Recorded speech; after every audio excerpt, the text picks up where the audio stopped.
Hi friends, welcome to Nifty analysis for 11th September 2025. ఈరోజు Nifty moment observe చేస్తే మనం ఏదైతే ప్రీ మార్కెట్లో ప్రిడిక్ట్ చేసామో నా బయాస్ వచ్చేసి లాంగ్ సైడ్ ఉంటుంది 25,000 లెవెల్ టచ్ అవ్వచ్చు అని అనుకున్నాను. ఆ బేసిస్లో ఒక గ్యాప్ డౌన్ అనేది ఓపెన్ అయింది, 25,035 ఆ లెవెల్ టచ్ అయింది. బట్ హయ్యర్ లెవెల్లో సస్టైన్ అవ్వలేకపోయింది. అక్కడి నుంచి 24,910 లెవెల్స్ టచ్ అయ్యి క్లోజింగ్ వచ్చేసి 977 దగ్గర క్లోజ్ అయింది. ఈ బేసిస్లో రేపటి ట్రేడ్ సెటప్ ఎలా ఉండొచ్చు? రేపు థర్స్డే సెన్సెక్స్ వీక్లీ ఎక్స్పైరీ ఉంది. ఒకసారి మనం ఇంపార్టెంట్ సపోర్ట్ అండ్ రెసిస్టెన్స్ చూస్తే ఈ రోజు లో ఏదైతే ఉందో 24,900 అంటే 910 అనేది లో ఉంది, 900 అనేది ఒక సపోర్ట్ అవుతుంది.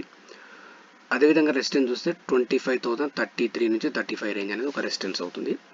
అంటే మెయిన్ ఈ 2 పాయింట్స్ అనేది బేస్ చేసుకుని మార్కెట్లో మూమెంటం ఉండడానికి ఛాన్స్ ఉంది. ఒకసారి నిఫ్టీ ఓపెన్ ఇంట్రెస్ట్ చూస్తే మనము 25,000 కాల్స్ అండ్ పుట్స్ ఈక్వల్ రేంజ్లో అంటే 1,04 crores వర్త్ కాల్స్ పుట్స్ రెండు యాడ్ అయినాయి. అంటే ఇక్కడ 24,000 ఒక క్రూషియల్ లెవెల్, ఇక్కడ 24,000 లెవెల్ అనేది ఒక క్రూషియల్ లెవెల్. అదేవిధంగా 25,000 అనేది ఒక crucial level. 25,000 calls puts almost equal రేంజ్లో 1.04 crores యాడ్ అయి ఉన్నాయి open interest call and put. ఈ బేసిస్లో 25,000 కాల్ ప్రీమియం ఒకసారి చూస్తే ఎప్పుడైతే నిఫ్టీ అనేది ఫ్రైడే రోజు 5th సెప్టెంబర్ 24,630 లెవెల్లో ఉన్నప్పుడు మనకి ఇక్కడ 25,000 కాల్ వచ్చేసి 50 ఆ రేంజ్లో ఉన్నది. ఇప్పుడు 150 ఆ రేంజ్ టచ్ అయింది ఇవాళ మార్నింగ్ గ్యాప్ అప్తున. ఆ రేంజ్ నుంచి అనేది ఇక్కడ కాల్ రైటింగ్ అనేది 25,000 కాల్ రైటింగ్ అనేది ఇక్కడ బిల్డ్ అయింది. ఇక్కడ చూస్తే ఏంటంటే మనకి ఇక్కడ ఒక ప్రీవియస్గా టాప్స్ అనేది ఫామ్ అయింది, ఒక ట్రిపుల్ టాప్ అనేది ఫామ్ అయింది. ఇది 25,000 కాల్ ఆప్షన్ చార్ట్. ఇది అంటే 25,000 కాల్ అనేది ఈ మార్నింగ్ గ్యాప్ అప్ ఓపెన్ అయ్యి హయ్యర్ రేంజ్ వెళ్ళినప్పుడు ఈ 150 ఆ రేంజ్ వెళ్ళినప్పుడు ఇక్కడ 25,000 కాల్ రైటర్స్ యాడ్ అయ్యారు. అంటే ఈ బేసిస్లో మనము ఎప్పుడైతే 25,000 కాల్ అనేది ఈ 150 లెవెల్ అనేది ఇంపార్టెంట్, ఎప్పుడైతే 150 క్రాస్ అయితే 25,000 కాల్ రైటర్స్ షార్ట్ కవరింగ్ చేయడానికి ఛాన్స్ ఉంది. ఆ బేసిస్లో నిఫ్టీ అనేది చూస్తే ఒకసారి ఈ 25,030 ఈవెన్ 10-15 పాయింట్స్ హైయర్ సైడ్ వెళ్ళిన ప్రీమియం డీకే వల్ల అది 25,000 కాల్ అనేది 150 లెవెల్ టచ్ అవ్వడానికి ఛాన్సెస్ ఉంటుంది. అంటే ఇక్కడ 25,030 నుంచి ఒక 50-60 లెవెల్ అంటే ఇక్కడ నుంచి ఒక 30-40 పాయింట్స్ అనేది ఒక క్రూషియల్ రేంజ్ అవుతుంది. ఎప్పుడైతే దీనిపైన సస్టైన్ అవ్వడం 25,050-60 పైన first 15 minutes or 1 hour sustain అవ్వడం స్టార్ట్ అవుతే అప్పుడు ఈ 25,000 కాల్ అనేది 150 పైన ట్రేడ్ అవ్వడం స్టార్ట్ అవుతుంది. అప్పుడు 25,000 కాల్ రైటర్స్ ఎవరైతే షార్ట్ చేసినో వాళ్ళు షార్ట్ కవరింగ్ చేసి కొంచెం మూవ్మెంట్ అనేది స్పీడ్గా ఉండడానికి ఛాన్స్ ఉంది. ఆ బేసిస్లో నిఫ్టీ అనేది ఒక ఫాస్ట్ మూవ్ అనేది హైయర్ సైడ్ వెళ్ళడానికి ఛాన్స్ ఉంది.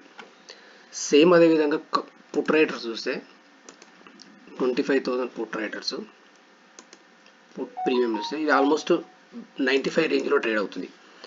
అంటే ఇన్ కేస్ రేపు మార్కెట్ అనేది ఫ్లాట్గా ఓపెన్ అయ్యి ఈ రేంజ్ టచ్ అవుతే ఈ ప్రీమియం అనేది డౌన్ అవ్వడానికి ఛాన్స్ ఉంది. అంటే ఇక్కడ వీళ్ళు ఏదన్నా ప్రాఫిట్ బుక్ చేసుకుంటారు, ఎందుకంటే మనకు ఆల్మోస్ట్ ఇది 360 ఆ రేంజ్ నుంచి ఫాలో అవుతుంది. ఇన్ కేస్ ప్రాఫిట్ బుక్ చేసుకుంటే మళ్ళీ ఇక్కడ నుంచి ఇది రివర్స్ అవ్వడానికి ఛాన్స్ ఉంది, పుట్ అనేది రివర్స్ అవ్వడానికి ఛాన్స్ ఉంది. ఆ బేసిస్లో ఏదైతే 24,910 అనేది దాని కింద ట్రేడ్ అవ్వడం స్టార్ట్ అవుతే ఎప్పుడైతే పుట్ రైటర్స్ ప్రాఫిట్ బుక్ చేసుకోవడం స్టార్ట్ అయితే ఇక్కడ నుంచి డౌన్ సైడ్ మూవ్ అనేది ఫాస్ట్ ఉండడానికి ఛాన్స్ ఉంది. లేదు అంటే విత్ ఇన్ ద రేంజ్లో ట్రేడ్ అవ్వడానికి ఛాన్స్ ఉంది. అంటే మనకి ఇక్కడ ఇంపార్టెంట్ 24,900 నుంచి 25,050 అంటే ఈ 150 పాయింట్స్ అనేది ఒక ఇంపార్టెంట్ రేంజ్ అవ్వడానికి ఛాన్స్ ఉంది. ఎందుకంటే మనకు 25,000 ఓపెన్ ఇంట్రెస్ట్ అనేది ఈక్వల్ లెంత్లో call and puts highest open interest build అయినాయి, more than 1 crores. ఆ బేసిస్లో మనము ఒక ప్రాపర్ సెటప్లో ట్రేడ్ ప్లాన్ చేసుకుంటే బెస్ట్ ఉంటుంది. రేపు Sensex expiry maybe one side momentum కూడా ఉండడానికి ఛాన్స్ ఉంది. ఆ వన్ సైడ్ మూమెంటం అనేది బేస్డ్ ఆన్ మన ఈ ఏదైతే calls put open interest base చేసుకొని ఆ డైరెక్షన్లో మనకు ఉంటే కంటిన్యూగా ఎంటైర్ డే మొత్తం అదే డైరెక్షన్లో ఉండడానికి ఛాన్స్ ఉంది. అదేవిధంగా బ్యాంక్ నిఫ్టీ ఒకసారి చూస్తే బ్యాంక్ నిఫ్టీ అనేది గ్యాప్ అప్ ఓపెన్ అయ్యి మనకు 54,400 పైన ట్రేడ్ అవ్వడం స్టార్ట్ అయ్యి ఆల్మోస్ట్ 54,700 అనేది టచ్ అయింది. అంటే ఇక్కడ ఒక ఛానల్ ఫామ్ అయింది. ఈ ఛానల్ బ్రేక్ అయితే ఫస్ట్ 54,700 అనేది టచ్ అవ్వడానికి ఛాన్స్ ఉంది. ఇక్కడ మనకు నిఫ్టీ హయ్యర్ లెవెల్లో సస్టైన్ అయ్యి ఇది 54,700 పైన ట్రేడ్ అవ్వడం స్టార్ట్ అవుతుంది. ఇది ఒక ఫాస్ట్ హయ్యర్ మూవ్ రావడానికి ఛాన్స్ ఉంది. లేదు ఈ రేంజ్ నుంచి రివర్స్ అవుతే మళ్ళీ డౌన్ సైడ్ రావడానికి ఛాన్స్ ఉంది. బై ఛాన్స్ 54,350 లెవెల్ బ్రేక్ అవుతే మాత్రం ఫర్దర్గా డౌన్ సైడ్ మూవ్ అనేది ఉండడానికి ఛాన్స్ ఉంది. ఈ బేసిస్లో ఒక ప్రాపర్ ట్రేడ్ సెటప్లో ఒక ప్లాన్ చేసుకుని ట్రేడ్ ఎగ్జిక్యూట్ చేస్తే బెస్ట్ రివార్డ్ రావడానికి ఛాన్స్ ఉంది. ఫ్రెండ్స్, మీకు ఈ వీడియో నచ్చినట్లయితే లైక్ చేయండి, షేర్ చేయండి, సబ్స్క్రైబ్ చేసుకోండి. Thank you friends.